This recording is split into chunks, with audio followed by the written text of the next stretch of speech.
우리 다 함께 하나님의 말씀을 같이 합독하도록 하겠습니다. 오늘은 누가복음 2장 1절에서 7절 말씀입니다.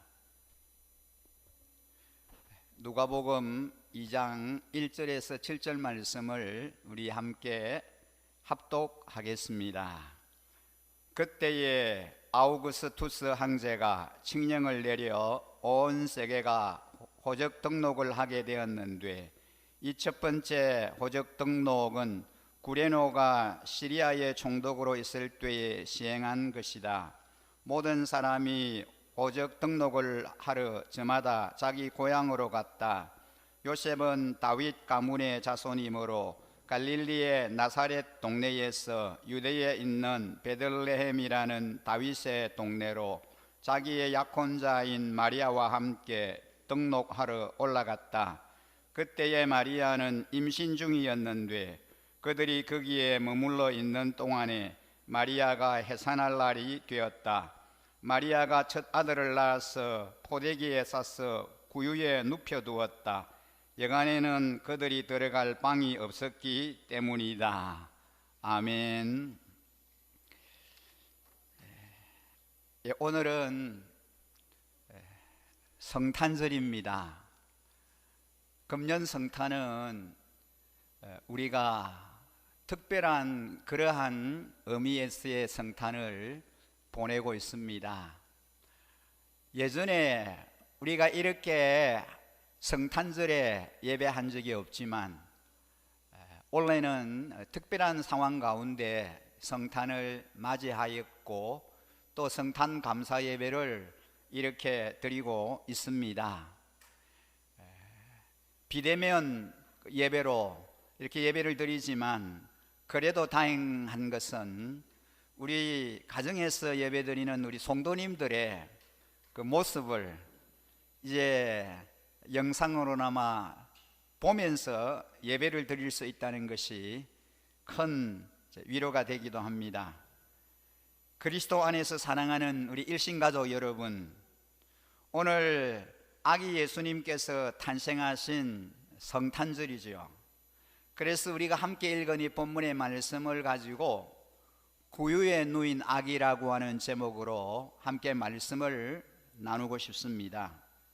이 성탄은 하나님의 약속 성취의 사건입니다. 그날은 우리를 하나님의 아들로 삼으시기 위해서 하나님의 아들이 세상에 오신 축제일입니다.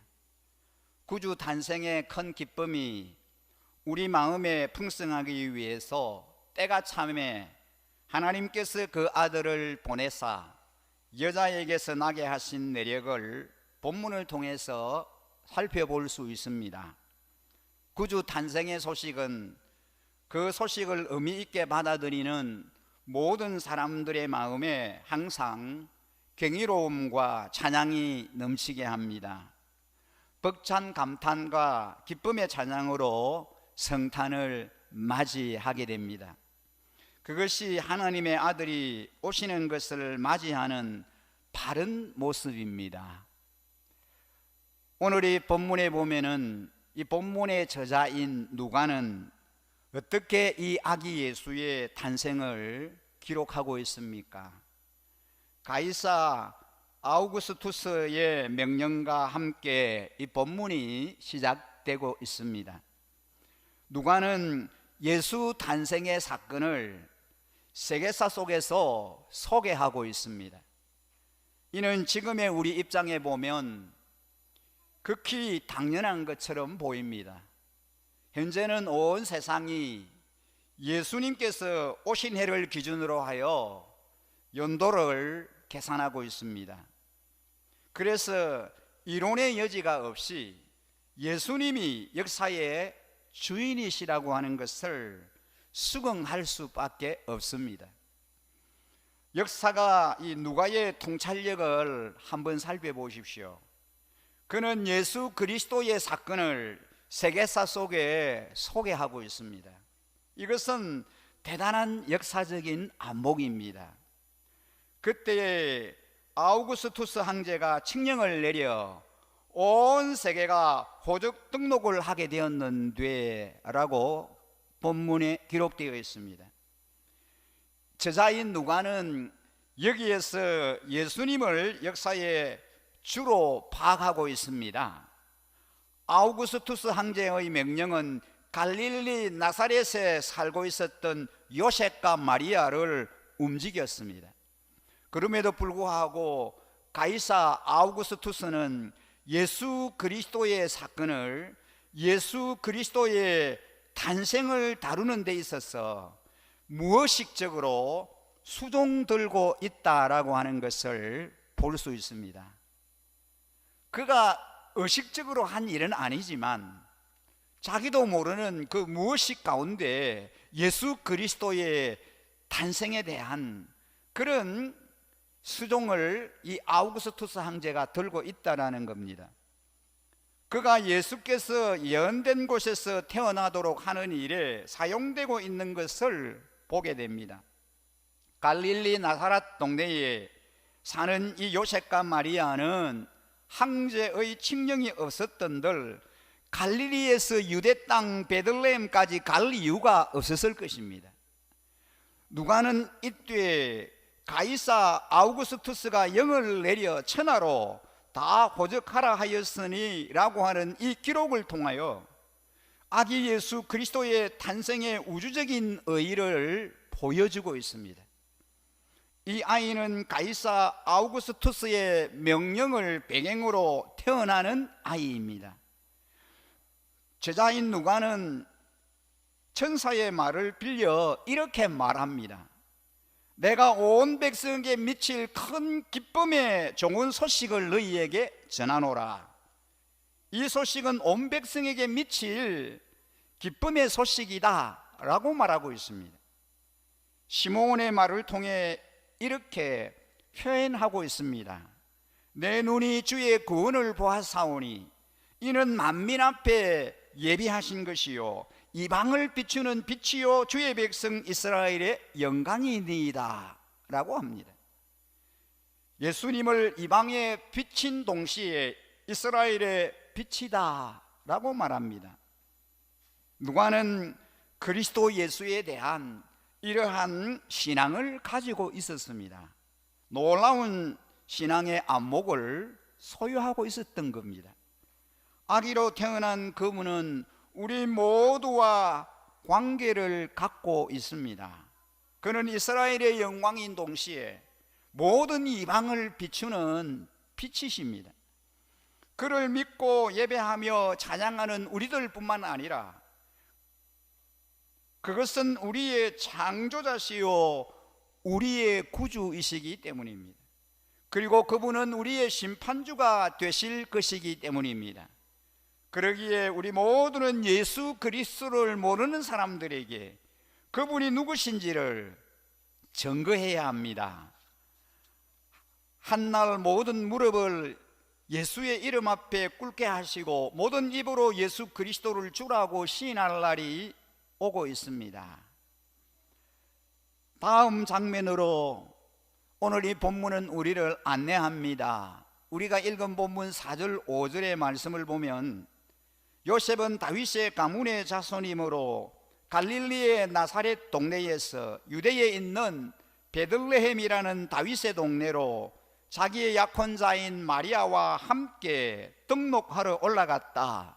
그때 마리아는 임신 중이었다라고 기록되어 있습니다. 황제의 칙령을 따라서 고향으로 가는 사람들의 발걸음 속에는 예수의 부모인 요셉과 마리아의 발걸음도 포함되어 있었습니다. 우리는 누가가 이 기록 속에서 넌저시 강조하고 있는 바를 알아야 합니다. 누가는 다윗의 집 베들레헴, 다윗의 동네라고 하는 이 말들을 사용하고 있습니다. 이 말들은 구약 성경을 어릴 적부터 들어온 이스라엘 사람들의 귀에는 익숙한 말들입니다. 그리고 그 말들은 하나님의 약속을 신뢰하는 사람들만이 그 의미를 알 수 있는 말들입니다. 다시 말하면 이 단어들은 이제 태어날 아이가 다윗의 후손으로 태어날 약속된 메시아 구원자라고 하는 것을 암시하고 있는 말입니다. 우리는 갈릴리 나사렛 동네에 살던 요셉과 마리아가 유대 베들레헴이라고 하는 다윗의 동네에 올라가는 이 발자국 속에서 하나님의 약속의 성취가 한 걸음 한 걸음 가까워지는 것을 알 수 있습니다. 갈릴리 나사렛 동네에 찾아온 하나님의 천사 가브리엘이 마리아에게 이렇게 말했던 것을 기억하고 있습니까? 누가복음 1장 31절에서 33절 말씀이죠. 보아라, 그대가 잉태하여 아들을 낳을 터이니 그의 이름을 예수라고 하여라. 그는 위대하게 되고 더없이 높으신 분의 아들이라고 불릴 것이다. 주 하나님께서 그에게 그의 조상 다윗의 왕위를 주실 것이다. 그는 영원히 야곱의 집을 다스리고 그의 나라는 무궁할 것이다 라고 하는 말씀입니다. 누가는 짐짓 태어날 이 아기야말로 약속의 성취로 오실 메시아임을 알리기 위해서 분위기를 잡아가고 있습니다. 그래서 다윗의 집, 베들레헴, 다윗의 동네 이런 말을 던지고 있습니다. 아마 구약 성경 예언에 정통한 사람이라면 미가의 예언을 떠올릴 것입니다. 미가 선지자가 미가서 5장 2절에 이런 말을 하였습니다. 이렇게 예언했습니다. 그러나 너 베들레헴 에브라다야, 너는 유다의 여러 족속 가운데서 작은 족속이지만 이스라엘을 다스릴 자가 네게서 내게로 나올 것이다 라는 말씀입니다. 베들레헴의 옛 이름은 에브라다였습니다. 베들레헴은 작은 동네이지만 이스라엘 역사상 중요한 역할을 한 곳입니다. 베들레헴은 모압에서 살고 있던 룻이 돌아온 마을이요, 다윗이 태어난 마을이기도 합니다. 이제 그 다윗의 후손 예수 그리스도가 예언 성취로 태어나는 곳이 바로 이곳입니다. 사랑하는 성도 여러분, 베들레헴에서 태어난 예수 그리스도는 하나님의 약속에 따라서 세상에 오신 분입니다. 그분은 신실하신 하나님의 약속 성취로 이 땅에 오셔서 여러분과 저를 하나님의 아들로 삼으셨습니다. 약속에 신실하신 하나님께서는 우리에게 또 하나의 약속을 하셨습니다. 그것이 무엇입니까? 때가 참에 그 아들을 세상에 구주로 보내신 그 동일한 하나님께서 또 한 번의 때가 차면 그 아들을 세상에 심판주로 보내실 것입니다. 우리가 성탄을 기념하는 날은 옛 이야기를 다시 한번 생각해 보려는 것이 아닙니다. 그저 옛날에 있었던 일을 살펴보기 위하여 축하하고 기념하는 것입니다. 성탄절은 예수님께서 약속하신 이 구세주로 이 땅에 오셔서 우리의 구주가 되셨다라고 하는 것을, 그분이 약속을 따라서 다시 오실 때에 우리를 심판하실 분이라고 하는 것을 다시 한번 생각나게 하는 그런 말이 되어야 합니다. 우리를 구원하시기 위해서 약속된 메시아가 이 땅에 오셨던 것처럼 다시 이 땅을 심판하실 이제 심판의 주님으로 이 땅에 다시 오신다라는 것입니다. 예수께서 그의 능력으로 천사들과 함께 불꽃 가운데 오실 그때에 하나님을 모르는 자들, 하나님에 대해서 들었지만 그 복음에 대해서 순종하지 않는 자들에게 형벌을 주실 것이라고 성경은 말씀하고 있습니다. 하나님은 약속에 신실하신 분이십니다. 그러므로 주님의 약속을 따라서 이미 세상에 구원자를 보내셨듯이 앞으로의 약속을 따라서 세상에 심판자를 보내실 것입니다. 그 최후의 날은 이제 점점 다가오고 있습니다. 여러분은 그날을 위한 준비를 하고 있습니까? 아니, 그날을 위한 준비가 되어 있습니까? 복된 성탄을 축하하면서 오실 그분의 영광을 고대하고 있습니까? 우리 모두가 영광의 날을 대망하기를 간절히 소망합니다. 오늘 우리가 읽은 이 본문의 이 마지막 장면을 우리가 함께 좀 나누고 싶습니다. 오늘 이 본문의 마지막 장면에 보면은 아기 예수의 탄생에 대해서 묘사하고 있습니다. 여러분 6절과 7절 말씀을 한번 같이 보겠습니다. 그들이 거기에 머물러 있는 동안에 마리아가 해산할 날이 되었다. 마리아가 첫 아들을 낳아서 포대기에 싸서 구유에 눕혀 두었다. 여간에는 그들이 들어갈 방이 없었기 때문이다. 우선 그의 출생이 여러 아이와 다르지 않았다는 겁니다. 이 세상에 태어나는 다른 아이들과 다르지 않았다라고 하는 것을 우리에게 보여줍니다. 그가 잉태된 것은 기적입니다. 그렇지 않습니까? 하나님의 아들이셨기에 기적적으로 잉태되었습니다. 그러나 그의 출생은 여러 아이들과 다르지 않습니다.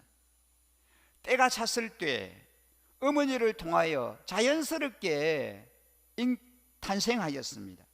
하나님의 아들이기에 그의 잉태는 기적이라고 한다면, 사람의 아들이기에 그의 출생은 자연적인 분만 절차를 거치고 있습니다.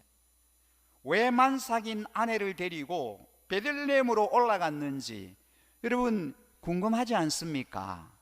어떻게 이제 만삭이 되어 곧 아이를 낳아야 될 그 산모를 데리고 베들레헴으로 올라갔느냐라는 거죠. 호적하기 위해서는 여자도 직접 출두해야 합니다. 아니면은 남자만 가서 대표로 호적을 해도 되는데 데리고 올라간 것입니다. 같이 함께 고향을 떠나서 베들레헴으로 올라갔습니다. 이 이야기는 아주 간결하게 기록이 되어 있습니다. 거기 있을 그때에 해산할 날이 차서 맏아들을 낳았다. 그리고 강보에 싸서 구유에 뉘었다 라고 기록합니다. 이 세 가지 동사로 그 사실을 아주 간략하게 기록하고 있습니다. 이야기가 간결한 만큼 비천한 상황 속에 오신 구주의 모습이 더욱 두드러지게 나타나고 있습니다. 사람들이 몰려드는 곳에서 방을 얻기란 그렇게 쉬운 일이 아니었습니다. 유대인들과 한국 사람들은 닮은 데가 들어 있습니다. 모두들 우르르 몰려다니기를 좋아합니다. 그래서 한 곳에 집중적으로 몰려들다 보면 방값이 몇 배씩 뛰어오르게 됩니다.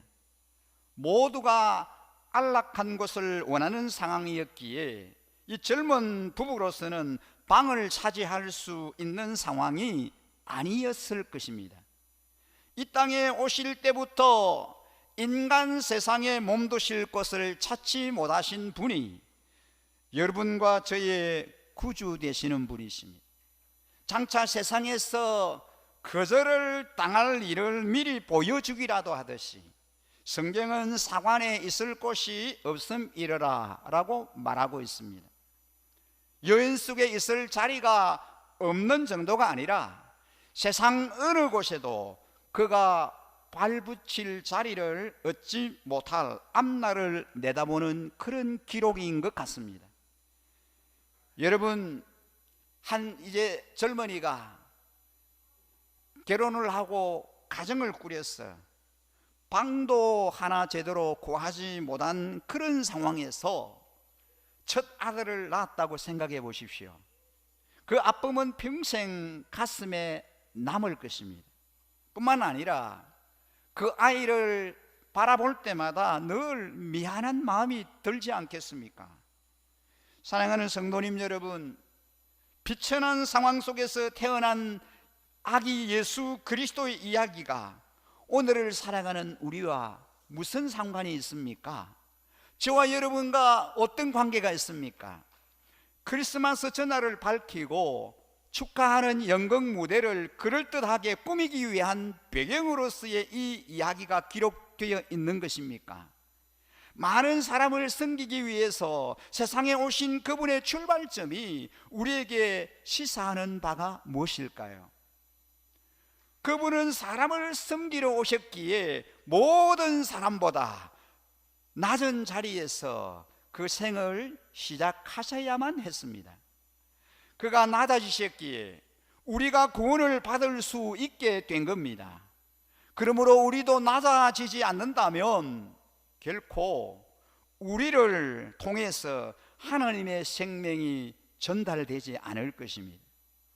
세상 가운데서 우리가 도덕한 자로서 있다면 세상은 아무도 우리가 전하는 말을 들으려고 하지 않을 것입니다.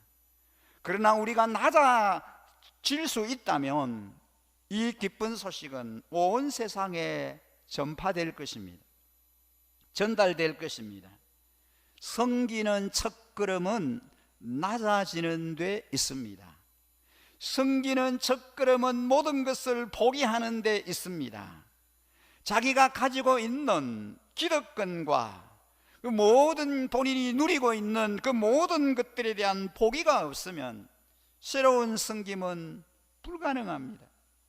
자기가 가지고 있는 지금 주어져 있는 미리 누리고 있는 그 방을 포기하지 않는 한 주님은 여전히 마구간에서 태어나실 수밖에 없는 것입니다.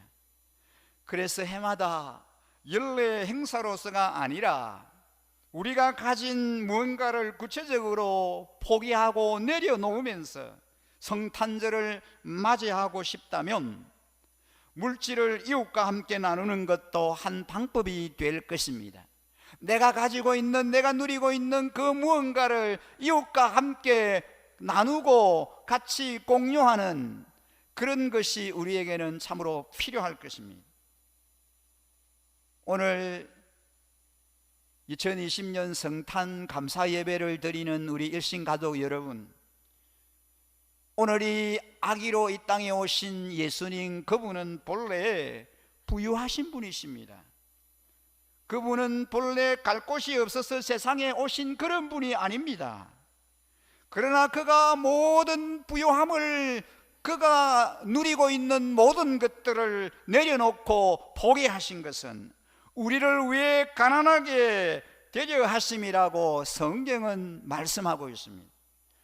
본래 부유하셨던 분이 가난하게 되심은 우리를 부유하게 하시기 위함인 것입니다.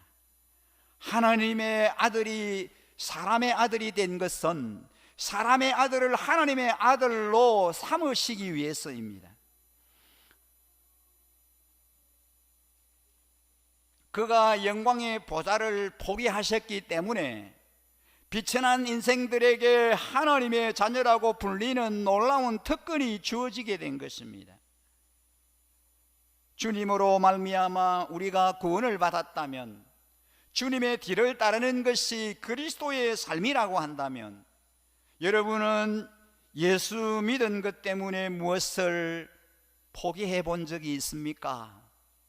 여러분 예수님 때문에 뭔가를 내려놓으신 적이 있습니까? 우리는 하나님의 은혜에 감사하면서 하나님께서 우리에게 주시는 것 중에서 일부를 나누는 것입니다. 자기를 죽게 드린 사람들만이 하나님의 역사를 위해서 무엇이든지 드릴 수 있는 사람입니다. 시간도 재능도 재물도 하나님이 원하시면 드릴 수 있는 사람인 것입니다.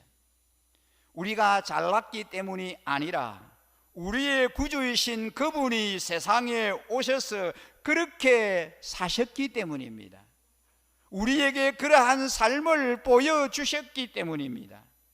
그렇게 살아야 한다는 것을 우리에게 교훈해 주셨기 때문입니다. 그분이 본래 영광을 포기하지 않았던들 우리는 여전히 죄악 가운데서 비참하게 살아야만 했을 것입니다. 우리가 그저 하나님 없이 세상 속에 비참함 속에 살아야만 했기 때문에 그분은 하늘의 영광을 포기하시고 이 세상에 오신 것입니다. 오늘 우리가 읽은 본문 7절에 보면은 마리아가 첫 아들을 낳아서 포대기에 싸서 구유에 눕혀두었다라고 기록되어 있습니다. 예관에는 그들이 들어갈 방이 없었기 때문입니다. 그가 구유에 누임을 받은 것은 우리를 왕자에 앉히기 위함입니다. 하나님의 아들이 사람의 아들이 되신 것은 사람의 아들들로 하여금 하나님의 아들들이 되게 하려 하심입니다. 우리로 하여금 하나님의 자녀로서의 영광을 누리도록 하시기 위해서입니다. 우리의 삶은 세상을 사는 다른 사람에게 어떤 의미를 가지고 있습니까? 그리스도를 믿는 우리의 삶이 주위에 있는 사람들에게 어떤 의미가 되고 있습니까? 서로 받아야 할 대접을 주장한다면 아마 모두가 피곤해질 것입니다.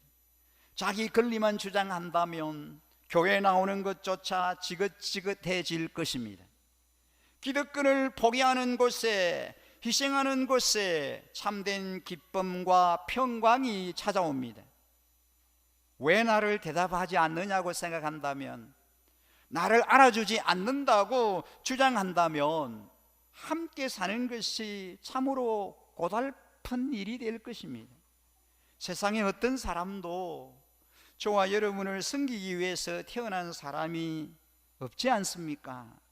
다만 그리스도를 섬길 때 서로를 관심 가운데서 받아들이고 섬기려고 노력할 뿐입니다. 하늘의 영광을 포기하고 낮고 천한 구유에 그 몸을 넣으신 그리스도, 아기로 이 땅에 오신 예수 그리스도를 본받으십시다. 부족하지만 우리도 우리에게 주어진 것을 포기할 때 이웃을 섬길 수 있을 것입니다. 이제 우리는 세상을 사는 의미를 새롭게 생각해 보아야 하겠습니다. 그가 구유의 니였다고 하는 이 말씀은 성탄 연극을 하기 위한 배경으로 제공된 것이 아닙니다. 그것은 우리가 세상을 살아가면서 우리의 삶의 자리를 진지하게 점검하도록 하는 하나님의 말씀입니다. 성김의 삶을 살기 위해 자신이 무엇을 포기하고 내려놓아야 하며 어디서 출발해야 할지를 생각하는 성숙한 그리스도인으로의 삶을 우리가 살아가야 하겠습니다. 2020년 오늘 우리가 맞이하는 이 성탄은 우리 모두가 참 힘들고 어려운 가운데 성탄을 맞이하게 됩니다. 이러한 때에 우리 일신가족 여러분, 우리가 해야 할 일이 무엇일까요? 주님의 사랑으로 섬김의 마음과 섬김의 손길로 우리가 우리의 이웃들에게, 우리의 섬김이 필요한 그 사람들에게로 다가갔으면 좋겠습니다. 외롭고 힘든 상황 가운데 삶에 지쳐서 어려워하고 있는 우리의 이웃들에게 섬김의 손길을 베푸는 그 주님의 그 사랑의 섬김의 손길로 그들을 도와주는, 그들을 섬겨주는 그러한 삶을 우리가 살았으면 좋겠습니다. 오늘 모든 것들을 다 내려놓으시고 포기하시고 영광의 보좌를 비우시고 친히 이 땅에 사람의 몸을 입고 이 땅에 찾아오신 예수님, 아기 예수로 오신 그 예수님의 탄생을 우리가 다시 한번 기억하면서 이제 그 주님이 철저하게 낮아지시고 섬김의 삶을 살으셨던 것처럼, 그리고 우리에게 친히 섬김의 본을 보여주셨던 그 주님의 삶을 우리도 본받았어 철저하게 섬김의 삶을 살아드리는 그런 우리 일신가족 여러분, 주님을 사랑하는 우리 모든 성도님들이 다 되시기를 주의 이름으로 간절히 축복합니다. 오늘 주신 말씀을 우리가 함께 기억하면서 함께 찬양하겠습니다. 이 찬양을 들으시면서 준비하신 성탄 예물 우리 하나님께 드리도록 하겠습니다.